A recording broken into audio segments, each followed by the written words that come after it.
ایک truck driver اپنے شاگرد کے ساتھ ایک ہوٹل پر کھانا کھایا اور 2 چرس کے سگریٹ پیے اور شاگرد کو بولا کہ چل تو بھی کیا یاد کرے گا، آج ٹرک تم چلاؤ، لیکن ٹرک چلانے سے پہلے ٹائر پانی چیک کر لو۔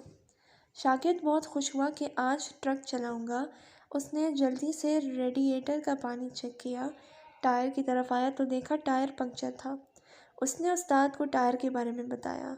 استاد نے کہا جلدی سے بڑا جیک لگاؤ اور ٹائر بدل دو۔ اتنی دیر میں استاد نے 2 اور چرس کے سگریٹ پیے۔ جب ٹائر بدل دیے تو استاد نے شاگرد کو کہا کہ میں اب تھوڑی دیر سونے لگا ہوں، تم ٹرک چلانا شروع کر دو۔ کنڈکٹر کچھ جوش میں اور کچھ چرس کے نشے میں سپیڈ دیے جا رہا تھا۔ کافی دیر بعد جب استاد کی آنکھ کھلی تو اس نے کنڈکٹر سے پوچھا، ہاں بھائی کنڈکٹر کہاں پہنچے؟ کنڈکٹر بولا، استاد جی جگہ کا تو نہیں پتا لیکن میں کافی سپیڈ جا رہا ہوں۔ استاد بولا، اچھا تم گاڑی سائیڈ پہ رکھو میں خود چلاتا ہوں۔ شاگرد نے ایکسیلیٹر سے پاؤں ہٹایا اور گاڑی روک دی۔ استاد نیچے اترا تو دیکھا سامنے ایک ہوٹل ہے۔ استاد نے ہوٹل والے سے پوچھا کہ بھائی یہ کون سی جگہ ہے؟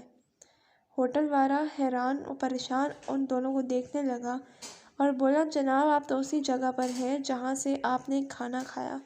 ہم تو سمجھے شاید ٹرک میں کوئی خرابی ہے، اس لیے ٹرک جیک پہ لگا کر آپ ایکسیلیٹر دیے جا رہے ہیں۔ یہی حال 75 سالوں سے ہمارے ملک کا ہے۔ اقتدار کے نشے میں دھت ہو کر یہ ہوس کے پجاری حکمران پاکستان کو ایسے ہی چلا رہے ہیں۔